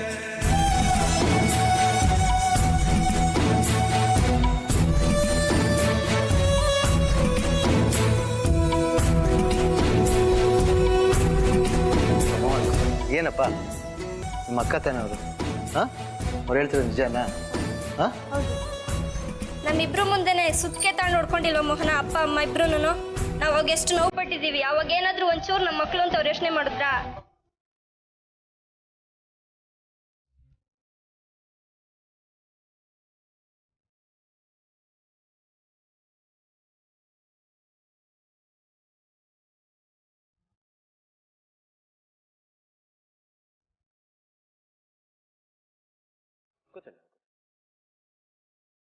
ಇವಾಗ ನೋಡಿಮ್ಮ, ಇವಾಗ ಆಗಿದ್ದೆಲ್ಲ ಆಗೋಯ್ತು. ನಿನಗೂ ಅಷ್ಟೇ ಆಗಿದ್ದಾಗೋಯ್ತು. ನಿನಗೂ ಆ ಗೌರವ ಇದೆ ಇನ್ನು ತಾಯಿ ಅಂದ್ರೆ ಅಲ್ವಾ? ಪ್ರೀತಿ ಇದ್ದೇ ಇದೆಯಲ್ವಾ? ಇಲ್ಲ ಅಂದಿದ್ರೆ ಅವ್ರು ಬಂದಾಗ ಹಂಗೆಲ್ಲ ತಪ್ಕೊಂಡು ಅಳ್ಬೇಕಾಗಿರ್ಲಿಲ್ಲ. ಇವಾಗ ಹಳೇದ್ನೆಲ್ಲ ಮರ್ತ್ಬಿಟ್ಟು ಇವಾಗ ಮುಂದೆ ನೋಡಮ್ಮ, ನಾವು ಅಷ್ಟೇ ಆಕೆಗೆ ಒಂದು ಆಸೆ ಅಂತ ಬಂದಿದ್ದಾಳೆ, ಮುಖ ಸರಿಯಾಗಬೇಕು ಅಂತ. ನಾವು ಡಾಕ್ಟರ್ ಹತ್ರ ಮಾತಾಡಿದ್ದೀವಿ. ಒಂದು ರೀತಿಲಿ ಒಂದು 70% 80% ಚೆನ್ನಾಗಾಗುತ್ತೆ ಅನ್ನೋ ಒಂದು ಭರವಸೆ ಕೊಟ್ಟಿದ್ದಾರೆ. ಸೊ ಆ ಮಗುನು ಚೆನ್ನಾಗಾಗುತ್ತೆ. ಇವಾಗ ಹಳೇದ್ನೆಲ್ಲ ಮರ್ತ್ಬಿಡಿ. ಇವಾಗ ನೀ ಏನು ಪ್ರೀತಿ ತೋರಿಸ್ಬೋದು? ಯಾಕಂದ್ರೆ ಆಕೆನೂ ಒಂದ್ ಕಡೆ ಓದ್ತಾ ಇದ್ದಾಳೆ, ಒಂದ್ ಕಡೆ ಒಳ್ಳೆ ಸಿಗ್ತಾ ಇದೆ, ಏನು ಒಂದು ಪ್ರೀತಿ ವಿಶ್ವಾಸ ಸಿಗ್ತದೆ. ನೀವು ಸ್ವಲ್ಪ ಆ ಪ್ರೀತಿ ವಿಶ್ವಾಸದ ಜೊತೆಲಿ ಎಕ್ಸ್ಟ್ರಾ ತಾಯಿ ಆದವಳು ಸ್ವಲ್ಪ ಪ್ರೀತಿ ಕೊಟ್ರೆ ನಾವು ಅದೇ ಕೇಳ್ಕೊಳ್ಳೋದು, ಇನ್ನೇನಿಲ್ಲ. ಇವಾಗ ನೀವಿಬ್ರು ಚೆನ್ನಾಗಿರ್ಬೇಕು. ಇವಾಗ ತಿರ್ಗಾ ಇದಾಗಿದ್ದೀರಾ, ಹಳೇದ್ನೆಲ್ಲ ಮರ್ತು ಬಿಡಮ್ಮ, ಆಯ್ತಮ್ಮ? ತಿರ್ಗಾ ಅದನ್ನ ಚುಚ್ಚು ಮಾತಾಡೋದು ತಾಯಿ ಕ್ಷಮಿಸ್ಬಿಡಮ್ಮ. ನಿಮ್ಮ ತಾಯಿ ಜೊತೆ ಚೆನ್ನಾಗಿರೋದು ನೋಡಮ್ಮ. ಇನ್ ಯಾವ ರೀತಿ ನೀನು ನಿಮ್ಮ ಮಗಳನ್ನ ನೀವು ಇನ್ಮೇಲೆ ಯಾವ ರೀತಿ ನೋಡ್ಕತಿಯಮ್ಮ? ಏನ್ ಮಾತಾಡ್ಬೇಕು ಅಂತಾನೆ ಗೊತ್ತಾಗ್ತಿಲ್ಲ ಸರ್. ನನಗೆ 6 ವರ್ಷ ಆಯ್ತು ಅವಳ ಮುಖ ನೋಡಿ. ಏನ್ ಮಾತಾಡ್ಬೇಕು ಅಂತಾನೆ ಗೊತ್ತಾಗ್ತಾ ಇಲ್ಲ ನನಗೆ. ನಿಜವಾಗ್ಲೂ ಸತ್ತೋಗ್ಬಿಟ್ಟಿದ್ದಾಳೆ ಅಂತಾನೆ ತಿಳ್ಕೊಂಡಿದ್ದು ಸರ್ ನಾವಂತೂ. ಅವ್ರ ಅಪ್ಪನೇ ಬಂದು ಇವಾಗ ಇದಾರಲ್ಲಮ್ಮ, ಇವಾಗ ಇದ್ದಾರೆ, ಇವಾಗ ಚೆನ್ನಾಗಿದ್ದಾರೆ. ಇವಾಗ ನೀವು ಆ ಹುಡುಗಿ ಚೆನ್ನಾಗಿ ಆಗ್ತಾಳೆ ಇನ್ನುವೆ. ನೀ ಎಲ್ಲೇ ಓದಮ್ಮ, ಹೆಂಗೆ ಓದ್ಲಿ, ನಿಮ್ಮ ಅಮ್ಮ ಬಂದು ನೀನು ಅಲ್ಲಿದ್ಕೊಂಡು ಓದಿದ್ರು ಸರಿ, ಇಲ್ಲ ನಿಮ್ಮ ತಾಯಿ ಜೊತೆಲಿ ಇದ್ರು ಸರಿ, ಬಟ್ ತಾಯಿ ಬಂದು ಅವಾಗ ನೀನು ನೋಡ್ಲಿ, ಆ ಪ್ರೀತಿ ವಿಶ್ವಾಸ ಇರಲಿ. ಇವಾಗ ಒಂದು ಒಳ್ಳೆ ಫ್ಯೂಚರ್ ಸ್ಟಾರ್ಟ್ ಆಗಿದೆ. ಆ ಡಾಕ್ಟರ್ ನೋಡಿ, ಇಬ್ರು ಸ್ಪರ್ಶ ಹಾಸ್ಪಿಟ್ಲಿಂದ ಬಂದು ಅವರಿಬ್ರು ಆ ಭರವಸೆ ಕೊಟ್ಟಿದ್ದಾರೆ. ಆ ಭರವಸೆ ಜೊತೆಲಿ ಚೆನ್ನಾಗಿ ಬದುಕಮ್ಮ. ಇವಾಗ ಆ ತಾಯಿ ಪ್ರೀತಿನ ಸಿಗ್ತಾ ಇದೆ. ಆ ಪ್ರೀತಿನ ಮಿಸ್ ಮಾಡ್ಕೋಬೇಡ, ಆಯ್ತಮ್ಮ? ಕೊಡಿ, ಬನ್ನಿ ಸರ್. ಒಂದು ಮಾತು, ನಾನು ಯಾವುದೇ ಕಾರಣಕ್ಕೂ ಹಾಸ್ಟೆಲ್ ಬಿಟ್ಟು ಹೋಗೋದಿಲ್ಲ ಮನೇಲಿ. ಬೇಕಾದ್ರೆ ನನ್ನ ತಾಯಿಗೆ ನನ್ನ ಮಗಳು ಅಂತ ಇದ್ದು ಮನಸ್ಸಲ್ಲಿದ್ದರೆ ಬಂದು ನೋಡ್ಕೊಂಡು ಹೋಗ್ಲಿ. ರಜಾ ಇದ್ದಾಗ ನಮ್ಮ ಮೇರಿ ಮಿಸ್ ಕಳಿಸಿದ್ರೆ ನಾನು ಹೋಗ್ತೀನಿ, ಇಲ್ಲಾಂದ್ರೆ ಹೋಗೋದಿಲ್ಲ. ಮೇರಿ ಮಿಸ್ ಖಂಡಿತ ಕಳಿಸಿ. ಏನು ಮೇಡಮ್, ಖಂಡಿತ ಕಳಿಸ್ತೀರಲ್ವಾ? ನಿನ್ನ ಲೈಫ್ ಚೆನ್ನಾಗಾಗಲಿ. ಅದೇ ರೀತಿ ನಿನ್ನ ತಾಯಿನೂ ಮರಿಬೇಡ, ಆಯ್ತಾ? ನೋಡಿದ್ರಲ್ಲ, ಇವಾಗ ತಾನೇ ಮಧುಮಾಲ ಹೆಂಗೆ ಅವ್ರ ಆಸೆನ ಪೂರೈಸೋಕ್ಕೆ ಇಲ್ಲಿವರೆಗೂ ಬಂದು ನಾವು ಡಾಕ್ಟರ್ ಹತ್ರ ಮಾತಾಡಿ ಒಂದು ರೀತಿಲಿ ಏರ್ಪಾಟ್ ಮಾಡಿದ್ದೀವಿ. ಆಲ್ಮೋಸ್ಟ್ 70 to 80% ಸರಿಯಾಗುತ್ತೆ ಅಂತ ಒಂದು ಭರವಸೆನ ಕೊಟ್ಟಿದ್ದಾರೆ. ಅಟ್ ದ ಸೇಮ್ ಟೈಮ್ ಒಂದು ಸರ್ಪ್ರೈಸ್ ಆಗಿ ಅವ್ರ ತಾಯಿನೂ ಬಂದರು. ಅಫ್ಕೋರ್ಸ್ ಫ್ಯಾಮಿಲಿ ಆದಮೇಲೆ ಒಂದು ಮಿಸ್ಅಂಡರ್ಸ್ಟ್ಯಾಂಡಿಂಗ್ ಇರುತ್ತೆ, ಮಕ್ಕಳಿಗೂ ಪೇರೆಂಟ್ಸ್ಗೂ ಯಾವಾಗವಾಗ ಬರ್ತಾನೆ ಇರುತ್ತೆ. ಬಂದ್ರೂ ಆ ಮಿಸ್ಟೇಕ್ನ ಸರಿಪಡಿಸ್ಕೊಂಡು ನಾವಾದ್ರೂ ಸರಿ, ಮಕ್ಕಳಾದ್ರೂ ಸರಿ, ಯಾರೊಬ್ರು ಸೋಲ್ಲೇಬೇಕು. ಸೋತಾಗಲೇ ಲೈಫ್ ಯಾವಾಗ ಗೆಲ್ಲೋದು. ಬಾ ನಾನಿರೋದು ನಿಮಗಾಗಿ ಕಾರ್ಯಕ್ರಮದಲ್ಲಿ ಎಷ್ಟೊಂದು ವಿಷಯಗಳು ನೋಡಿದ್ದೀವಿ. ಕೆಲವ್ರಿಗೆ ಆಕಾಶದಲ್ಲಿ ಆರಬೇಕು ಅನ್ನೋ ಆಸೆ, ಒಂದು ಸಣ್ಣ ಮಗುಗೆ ಮ್ಯಾಜಿಕ್ ಶೋ ಮಾಡಬೇಕು ಅನ್ನೋ ಆಸೆ. ಆದರೆ ಇವತ್ತು ಬರ್ತಾರೋ ಒಂದು ಹುಡುಗ, 8 ವರ್ಷದ ಹುಡುಗ ಅಭಿಷೇಕ್ ಅಂತ, ಬೆಳಗಾವಿಯಿಂದ ಬರ್ತಾ ಇದ್ದ. ಅವನೊಬ್ಬ ಸ್ಕೇಟರ್.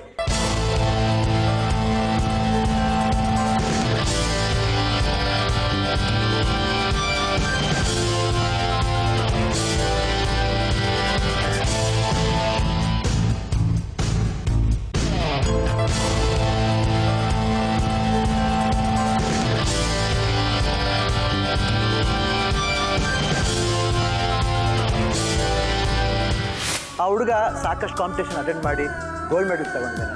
ಅದು ಅಲ್ಲದೆ ಬ್ಯಾಂಗ್ಳೂರ್ ಟು ಬೆಳಗಾಂವರೆಗೂ ಸ್ಕೇಟಿಂಗಲ್ಲೇ ಹೋಗಿದ್ದೆ. ಎಷ್ಟು ಖುಷಿಯಾದ ಸಮಾಚಾರ. ಇಷ್ಟೆಲ್ಲ ಸಾಧನೆ ಮಾಡಿದ್ದಾನೆ ಆ ಹುಡುಗ. ಆ ಹುಡುಗನಿಗೂ ಒಂದು ಆಸೆ ಅದು. ಆ ಆಸೆ ಏನಂತ ಆ ಪುಟ್ಟ ಹುಡುಗ ಬಾಯಿನ ಕೇಳೋದು. ಮೂರ್ತಿ ಚಿಕ್ಕದಾದರೂ ಕೀರ್ತಿ ದೊಡ್ಡ. So let's welcome Abhishek.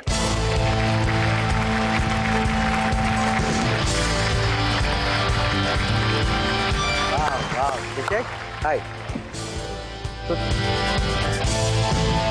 ಬೆಳಗಾಮಿಂದ ಈ ಪ್ರೋಗ್ರಾಮ್ ಬರೋಕ್ಕೆ ಸ್ಕೇಟಿಂಗ್ಲೇ ಬಂದ ಇಲ್ಲ ಬಸ್ಸಲ್ಲಿ ಬಂದ್ರಾ? ಯಾರು ಬಂದ್ರಿ? ನಮ್ಮ ಪಪ್ಪ, ಮಮ್ಮಿ, ಅಕ್ಕ ತಂಗಿ ಜೊತೆಲಿ ಬಂದ. ಎಲ್ಲಿದ್ದಾರೆ? ನಮಸ್ಕಾರ, ಬನ್ನಿ ಮಾ, ಪ್ಲೀಸ್ ಕಮ್.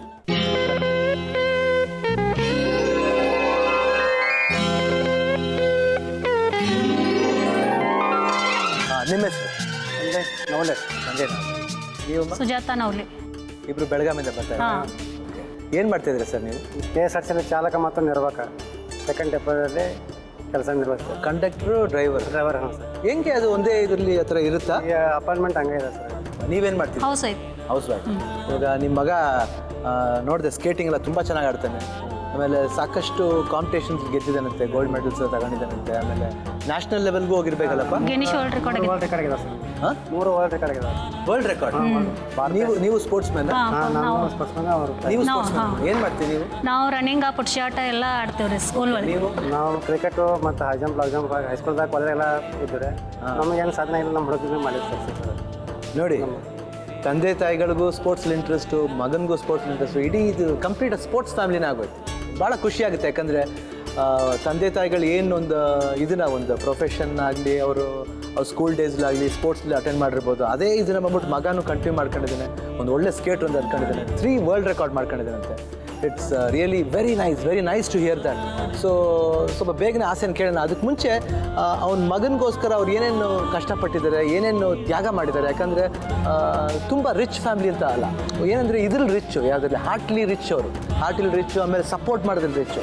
ಸೊ ಯಾವ ರೀತಿ ಸಪೋರ್ಟ್ ಮಾಡಿದ್ರೆ ಮಗನಿಗೆ ಅಂತ ಅವ್ರ ಬಾಯೆಲ್ಲ ಕೇಳಿ ಹೇಳಿ. ಯಾವ ರೀತಿ ಟ್ರೈನ್ ಮಾಡ್ತಿದ್ದೀರಾ ಮಗನಿಗೆ? ಅವನಿಗೆ ಸರ್ ಮೊದಲು ಸ್ವಿಮ್ಮಿಂಗ್ ಹಚ್ಚಿದೆ ಸರ್ ಅಲ್ರಿ. ಓಕೆ. ಸ್ವಿಮ್ಮಿಂಗ್ ಹಚ್ಚ ಸಮಯದಲ್ಲಿ ದಿವಸ ಒಂದು 2 ದಿವಸ ಮಾಡಿದರೆ, ಆಮೇಲೆ ಒಂದು ಅಲ್ಲಿಗೆ ಸ್ಕೇಟಿಂಗ್ ಗ್ರೌಂಡ್ ಇದೆ ಸರ್ ಅಲ್ಲಿ. ಅಲ್ಲಿ ಸೂರ್ಯಕಾಂತ್ ಸರ್ ಅಲ್ಲಿ 8 ಹುಡುಗರಿಗೆ ಕಲಿಸಿದ್ದಾರೆ. ಆಮೇಲೆ ಇವ ಹೊಡಗನಕತ್ತೆ ನಾನು ಮಾಡ್ತೇನೆ ಪಪ್ಪ ಅಂತಂದ್ರೆ. ಆಮೇಲೆ ನೆಕ್ಸ್ಟೇ ಅವಂಗೆ ಅಡ್ಮಿಷನ್ ಮಾಡಿದೆ ಸರ್. ಅವ್ನು ಅಡ್ಮಿಷನ್ ಮಾಡಿದ ತಕ್ಷಣ ನಂತರ ಅವ್ನು ಕಂಟಿನ್ಯೂ ಅಂತ ಒಂದು 6 ತಿಂಗಳ ಮಟ್ಟ ಫಸ್ಟ್ ಸೆಕೆಂಡಿಂಗ್ ಪ್ರೈಸ್ ತೊಗೊತ್ತೆ ಸರ್. ಆಮೇಲೆ ನಾ ಡೈಲಿ ₹1 ₹2 ಕೊಡ್ತೀನಿ ಸರ್ ಅವ್ನಿಗೆ. ಅವ್ನು ಒಂದು ವರ್ಷದಲ್ಲಿ 1100 ರೂಪಾಯಿ ಕಲೆಕ್ಷನ್ ಮಾಡಿ ಸರ್ ಅವನ್ನೆಲ್ಲ ಕೊಡ್ರಿ ಡಬ್ಬಿ ಒಳಗೆ ಹಾಕಿದ್ದಾರೆ. ಆಮೇಲೆ ಹಳೆ ಅವ್ನು ಸ್ಕೇಟ್ ಬಿಡಿಸ್ರಿ ಹೊಸದ ಅವ್ನು ಸರ್ಗೆ 1100 ಗೊಳೆ ಮಾಡಕ್ಕೆ ಕೊಡಂದ್ರೆ ಅವ್ರು ಕೊಟ್ಟು ಸರ್. ಅವ್ರು ಹೊಸ ಸ್ಕೇಟ್ ಕೊಟ್ಟು ಸರ್. ಅವ್ರು ಹೊಸ ಸ್ಕೇಟಿಂಗ್ ಕೊಟ್ಟು ಸರ್. ಅವ್ನು ಗೊಳೆ ಮಾಡಿದ್ರೆ ರೊಕ್ಕ ಸರ್. ಅವ್ನು 1100 ರೂಪಾಯಿ ಅವನ ಗೊಳೆ ಮಾಡಿದ್ರು ಸರ್. ಡಬ್ಬಿ ಒಳಗೆ ಹಾಕಿ ಒಂದು 1100 ರೂಪಾಯಿ ಗೊಳೆ ಮಾಡಿದ್ರು. ₹1 ಡೈಲಿ ಕೊಟ್ಟಿದ್ದು. ಇವನೇ ಗೊಳೆ ಮಾಡಿದ. ಅದ ಸ್ಕೇಟ್ಸ್ ಕೊಂಡಿಸಿರು ಹೊಸದು. ಅದು ಕೊಂಡಿದ ಮೇಲೆ ಆಮೇಲೆ ಸ್ಟೇಟ್ ಲೆವೆಲ್, ನ್ಯಾಷನಲ್ ಲೆವೆಲ್ ಎಲ್ಲ ಆಡಿದ. ಆಮೇಲೆ ಕೋಚರ್ ಸಪೋರ್ಟ್ ಮಾಡಿದ್ರು. ಆಮೇಲೆ ರೆಕಾರ್ಡ್ ಮಾಡ್ತಾ ಇವು ಜಿದ್ದಿದಾನ ಅಂತೇಳಿ ರೆಕಾರ್ಡ್ ಮಾಡ್ಸಿದ್ರು ಬೆಂಗಳೂರು ಟು ಬೆಳಗಾವ್ 6 ಇಯರ್ಸ್ದಾಗ ರೀ.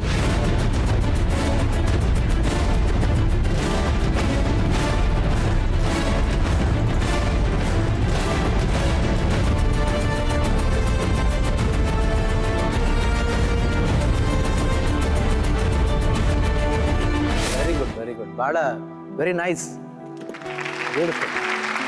ಎಲ್ಲ ಮಕ್ಕಳು ಕಲ್ತ್ಕೋಬೇಕು ನೋಡಿ. ದುಡ್ಡು ಕೊಟ್ಟ ತಕ್ಷಣ ಸಡನ್ನ ವೇಸ್ಟ್ ಮಾಡೋದಿಲ್ಲ, ಸೇವ್ ಮಾಡಿ ಅದರಿಂದ ಸ್ವಂತ ದುಡ್ಡಿಂದ ತಗೊಂಡಿದ್ದಾನೆ ಹುಡುಗ. ನಿಜವಾಗ್ಲೂ ಮೆಚ್ಚಬೇಕಂತ ಒಂದು ಹುಡುಗನ ಏನೊಂದು ಆಗಲೇ ನಾವು ಚಿಕ್ಕ ವಯಸ್ಸಲ್ಲಿ ನಾವು ಮಾಡ್ತಾಯಿದ್ದು. ದುಡ್ಡು ಕೊಟ್ಟರೆ ಅಪ್ಪಾಜಿ ಅಮ್ಮ ದುಡ್ಡು ಕೊಟ್ಟರೆ ಸ್ವಲ್ಪ ಉಂಡಿ ಅಂತ ಬರುತ್ತೆ, ಅದ್ರಲ್ಲಿ ಆಗ್ತಾಯಿತ್ತು. ಹಾಕೊಂಡು ಸೇರಿಸ್ಕೊಂಡು ಹಬ್ಬಕ್ಕೆ ಗಣಪತಿ ಹಬ್ಬಕ್ಕೆ ಅವಾಗ ಹೊಡೆದು ಆ ದುಡ್ಡು ಎತ್ಕೊಂಡು ಪೂಜೆ ಎಲ್ಲ ಮಾಡ್ತಾಯಿದ್ದು. ಆ ರೀತಿ ಆ ಹುಡುಗ ಇನ್ನೊಂದು ರೀತಿಲಿ ಒಂದು ಆ ಉಂಡಿನ ಯೂಸ್ ಮಾಡ್ಕೊಂಡಿದ್ದಾನೆ. Very nice. ನೆಕ್ಸ್ಟ್ ಇನ್ನು 3 ವರ್ಲ್ಡ್ ರೆಕಾರ್ಡ್ ಮಾಡಿದ್ದಾನೆ. ಏನೇನು ಮಾಡಿದ್ದಾನೆ? ಬೆಂಗಳೂರು ಟು ಬೆಳಗಾವ್ ಒಂದು ಮಾಡಿದ್ರೆ 6 ವರ್ಷನಾಗ 540 ಕಿಲೋಮೀಟರ್ಸ್. ಆಮೇಲೆ ಟಾಟಾ ಸಮೋ 10 ಟಾಟಾ ಸಮೋ ರಿವರ್ಸ್ ಬಂದರೆ. ಆಮೇಲೆ ಇದು ಬಾರ ಬೆಳಕೆಳಗಿಂದ 62 ಫೂಟ್ ಮಾಡಿದ್ದಾನೆ reverse. 62 foot feet. Okay, reverse ಮಾಡಿ. Very good. ಕೋಚ್ ಇಲ್ಲೇ ಬಂದಿದ್ದಾರಲ್ವಾ? ಸೂರ್ಯಕಾಂತ್ ಇನ್ನಲ್ಲಿ. Very good. ಹೆಂಗ್ ಸರ್ ನಿಮ್ಮ ಸ್ಟೂಡೆಂಟ್ ಹೆಂಗ್ ಮಾಡ್ತಾನೆ? ಚೆನ್ನಾಗಿ ಮಾಡ್ತಾನೆ. Very talented student. Very good. ಯಾಕಂದ್ರೆ ನಿಮ್ಮಂತ ಕೋಚ್ ಇರ್ಬೇಕಾದ್ರೆ ಅವ್ನು ಟ್ಯಾಲೆಂಟೆಡ್ ಆಗಿ ಇರಬೇಕು. ನೀವು ಬೆಳಗಾಮಿಂದನಾ? ಬೆಳಗಾಂತಿಲ್ಲ. Very nice. ನಮ್ಮ ಬೆಳಗಾಂ ಅಂದ್ರೆ ಭಾಳ ಇಷ್ಟ ನಮಗೆ. ಬೆಳಗಾಂ ಇದು ಸಿಗುತ್ತಲ್ಲ ಸ್ವೀಟ್, ಏನದು? ಕುಂದ ತುಂಬಾ ಚೆನ್ನಾಗಿರುತ್ತೆ. ಅದಕ್ಕೆ ನೀವೆಲ್ಲರೂ ಸ್ವೀಟ್ ಪೀಪಲ್ಸ್. ಕುಂದ ಎಷ್ಟು ಸ್ವೀಟ್ ಆಗಿರುತ್ತೋ ಬೆಳಗಾಂನವ್ರು ಅಷ್ಟು ಜನನೂ ತುಂಬ ಸ್ವೀಟ್ ಪೀಪಲ್ಸ್.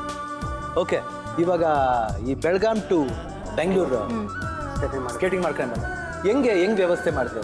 ವ್ಯವಸ್ಥೆ ಅಂದ್ರೆ ಲೋನ್ ತೆಗೆದಿರ್ತಾರೆ. ಭಾಳ ಶ್ರೀಮಂತರ ಸರ್. ನಾವು ಬಡ ಕುಟುಂಬದವ್ರು ಸರ್. ಅದನ್ನೇ ಕೇಳ್ತಾ ಇರೋದು. ಯಾಕಂದ್ರೆ ಹೆಂಗೆ ನೀವು ಹೆಂಗೆ ಅರೇಂಜ್ ಮಾಡ್ಕೊಂಡ್ರಿ? ಹೆಂಗೆ ಅಲ್ಲಿಂದ ಇಲ್ಲಿವರೆಗೂ ಬರೋಕ್ಕೆ ಯಾವ ರೀತಿ ಒಂದು ಒಂದು ನಮ್ಮ ಆಟೋ ಹೇಳಿದ್ವಿ ಸರ್. ಆಟೋನು ಒತ್ತೆ ಇದನ್ನು ಮಾರಿಬಿಟ್ಟಿನಿ ಸರ್. ಅವ್ನು ಇವ್ನ ಸಂಬಂಧ ಎಲ್ಲ ಮಾಡಿ. ಮತ್ತು ಹಾಕಿದ್ದು ಬಂಗಾರನೂ ಎಲ್ಲ ಇಟ್ಟಿವ್ರಿ ಬ್ಯಾಂಕ್ದಾಗ. ಲೋನ್ ತೆಗೆದಿವ್ರಿ.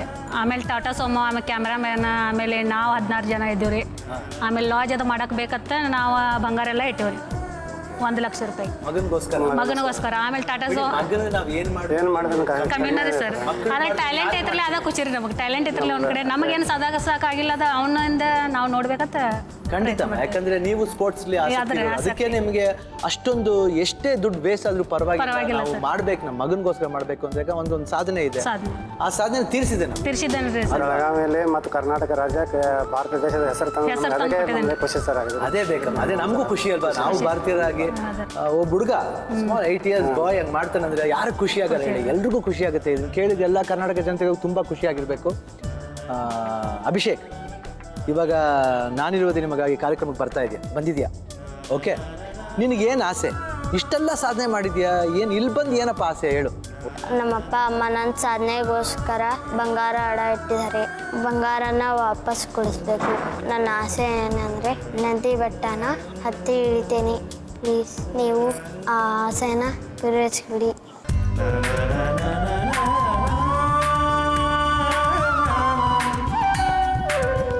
ಇಷ್ಟೆಲ್ಲ ಸಾಧನೆ ಮಾಡಿದೆ, ನಂದಿ ಬೆಟ್ಟನೇ ನೀನು ಮೌಂಟ್ ಎವರೆಸ್ಟ್ ಹತ್ಬೋದು ಕಣೆ ನೀನು, ಅಲ್ವಾ? ಇಷ್ಟೆಲ್ಲ ಸಾಧನೆ ಮಾಡಿದ್ರೆ ನಂದಿ ಬೆಟ್ಟ ಹತ್ತೋದು ಕಷ್ಟ ನಿನಗೆ. ಸೊ ಆದರೂ ಇಲ್ಲಿ ಬಂದು ನಂದಿ ಬೆಟ್ಟ ಹತ್ಬೇಕನ್ನ ಆಸೆ ಪಡ್ತಾ ಇದೆಯಾ? ಆಮೇಲೆ ನಿಮ್ಮ ತಾಯಿ ನಿನಗೋಸ್ಕರ ಏನು ಕಷ್ಟಪಡಿದ್ರೆ ಆ ಕಷ್ಟಕ್ಕೆ ಒಂದು ಪರಿಹಾರ ಮಾಡಬೇಕು ಅಂತ ನಿನಗೆ ಆಸೆ ಪಡ್ತಾ ಇದೆಯಾ ಅಲ್ವಾ? ಆಯಿತು, ಇವಾಗ ಈ ಹುಡುಗನ ಆಸೆ ಪ್ರಕಾರ ನಂದಿ ಬೆಟ್ಟ ಹತ್ಬೇಕಂತೆ. ಅವ್ರ ತಾಯಿ ಏನೋ ಮಗನಿಗೋಸ್ಕರ ಎಷ್ಟು ಕಷ್ಟಪಡಿದ್ರು ಆ ಕಷ್ಟನ ತೀರಿಸ್ಬೇಕನ್ನೋದು ಈ ಹುಡುಗನ ಆಸೆ ಕೂಡ. ಆ ಹುಡುಗನ ಆಸೆ ನೆರವೇರಿಸಬೇಕಾದ್ದು ನಮ್ಮ ಕರ್ತವ್ಯ. ಅದಕ್ಕೆ ನಂದಿ ಬೆಟ್ಟ ಹತ್ತಕ್ಕೆ first we will send him to climb Nandi Betta. ನನಗೆ ಬಹಳ ಸಂತೋಷ ಆಯಿತು. ನನಗೆ ಒಟ್ಟಾರೆ ಎಕ್ಸ್ಪೀರಿಯನ್ಸ್ ಆಯಿತು. ತಾಯಿಗೆ ಮಾಂಗಲ್ಯನ ವಾಪಸ್ ಕೊಡಿಸ್ಬೇಕು ಅಂತ ಅಭಿ ಮಾಡಿದ ಸಾಹಸ ನೋಡಿದ್ರೆ ಯಾರಿಗಾದರೂ ಆಶ್ಚರ್ಯ ಆಗುತ್ತೆ.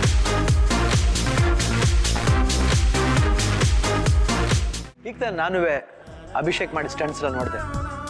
ತುಂಬಾನೇ ಚೆನ್ನಾಗಿ ಮಾಡ್ತಾನೆ ಹುಡುಗ. ಅಷ್ಟು ಚಿಕ್ಕ ಹುಡುಗ ಇದೆಲ್ಲ ಮಾಡೋಕ್ಕೆ ಸಾಧ್ಯನಾ ಅಂತ ಅನಿಸುತ್ತೆ ನೋಡಿದ್ರೆ. ತುಂಬ ಚೆನ್ನಾಗಿ ಮಾಡಿದ್ದಾನೆ. ಈಗ ತಾನೇ ನಂದಿ ಹಿಲ್ಸ್ ಟ್ರಿಪ್ ಮುಗಿಸ್ಕೊಂಡು ಬಂದಿದ್ದಾನೆ. ಅವ್ರನ್ನ ಕೇಳೋಣ, ನಂದಿ ಹಿಲ್ಸ್ ಟ್ರಿಪ್ ಹೇಗೆ ಅನಿಸ್ತು? ಅಭಿಷೇಕ್, ಹೆಂಗನ್ಸ್ತು ನಂದಿ ಹಿಲ್ಸ್ ಎತ್ತಿದ್ದು? ಚೆನ್ನಾಗಿತ್ತಾ? ಜೋರಾಗಿತ್ತಾ? ಗಾಳಿ ಗೀಳಿ ತಣ್ಣಗಿತ್ತಾ ಇಲ್ಲ ಶೆಕೆ ಆಗಿತ್ತಾ? ತುಂಬ ಚೆನ್ನಾಗಿತ್ತಾ? ಯಾಕೆ ಆ ಥರ ಒಂದು ಆಸೆ? ಇಷ್ಟೆಲ್ಲ ಸಾಧನೆ ಮಾಡಿದೆ, ಯಾಕೆ ನಂದಿ ಹಿಲ್ಸ್ ಹತ್ಬೇಕು ಅಂತ ಆಸೆ? ಏನು ನಾನು ಹೇಳಿದ್ರೆ ನಿಮಗಾಗಿ ಶೋಗೋಸ್ಕರ ನಂದಿ ಹಿಲ್ಸ್ ಹತ್ಬೇಕು ಅನ್ಸ್ತಾ ಸ್ಕೇಟಿಂಗ್ನಲ್ಲಿ? ಹಾಂ, ಬಟ್ ಏನು ತೊಂದರೆ ಆಗಲಿಲ್ವಾ? ಎಲ್ಲ ಸುಖವಾಗಿ ಆಯ್ತಲ್ವಾ? ತುಂಬ ಇಷ್ಟ ಆಯ್ತಲ್ವಾ? ನಿಮ್ಗೊಂದು ಸರ್ಪ್ರೈಸ್ ಇದೆ, ತಗೊಳ್ಳಿಮ್ಮ. ನೀವು ಕಷ್ಟಪಟ್ಟಿದ್ದೀರಲ್ವಾ ನಿಮ್ಮ ಮಗನಿಗೋಸ್ಕರ? ಮೊದಲನೇ ಘಟ್ಟವಾಗಿ ಈ ಮಂಗಲಸೂತ್ರನ ನಾವು ಬೆಸ್ಟ್ ಮಾಡ್ಕೊಂಡು ಬಂದಿದ್ದೀವಿ. ಇದನ್ನ ಇಟ್ಕೊಳ್ಳಿ, ಇದು ಮೊದಲನೇ ಸ್ಟೆಪ್ಪು. ಆಮೇಲೆ ನೋಡೋಣ ಹೋಗ್ತಾ ದೇವರು ಯಾವ ರೀತಿ ಇದಾಗುತ್ತೋ ಆ ರೀತಿ ನೋಡೋಣ. ಸೊ ಮೊದಲನೇದ ನಿಮ್ಮ ಮಂಗಲಸೂತ್ರ. ಹಾಗೆ ಯಾವಾಗಲೂ ಹೆಣ್ಮಗಳು ತಾಲಿ ಮುಖ್ಯ. ಓಕೆ, ಅದಕ್ಕೋಸ್ಕರ ತಂದ್ಕೊಟ್ಟಿದ್ದೀನಿ. ಹಾಗೂ ನಿಮ್ಮ ಮಗನ ಆಸೆ ನೆರವೇರಿತು. ನಮ್ಗೆ ಅದು ಖುಷಿಯಾಗಿದೆ. ಯಾಕಂದ್ರೆ ಮಗ ಏನು ಜಾಸ್ತಿ ಮಾತಾಡ್ತಿಲ್ಲ, ಆದ್ರೂ ನಾವೇ ಮಾತಾಡಿಸ್ಬೇಕು ಅನಿಸ್ತೀವಿ. ಅವ್ರಿಗೆ ನೋಡಿದ್ರೆ ಅಷ್ಟು ಟ್ಯಾಲೆಂಟೆಡ್ ಆಗಿದೆ. ಜಗತ್ತಿನಲ್ಲಿ ಫಸ್ಟ್ ಇದೆ ಸರ್ ರೆಕಾರ್ಡ್. ಇನ್ನೂ ಚೆನ್ನಾಗಿ ಆಗ್ಬೇಕು. ದೇಶದ ಆಮೇಲೆ ಭಾರತ ದೇಶದ ಆಮೇಲೆ ಕರ್ನಾಟಕ ರಾಜ್ಯದ ಹೆಸರು ತೆಗೆದು ಕೊಟ್ಟಿದ್ದಾನೆ ಸರ್.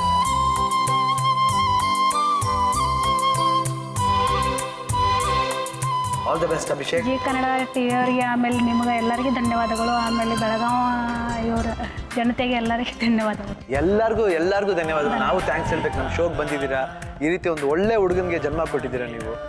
ಅವ್ನು ನಿಜವಾಗ್ಲೂ ಇನ್ನು ಮುಂದೆ ಏನೇನು ಸಾಧನೆ ಮಾಡ್ತಾರೆ ನೀವೇ ನೋಡ್ತೀವಿ. Okay, all the best Abhishek. ಈಗ ತಾನೆ ಅಭಿಷೇಕ್ ಅವನ ಆಸೆನ ಪೂರೈಸ್ಕೊಂಡಿದ್ದಾನೆ. ನೆಕ್ಸ್ಟ್ ವಿಷ್ ಜೊತೆ ಮೀಟ್ ಮಾಡ್ತೀನಿ. ಅಲ್ಲಿವರೆಗೂ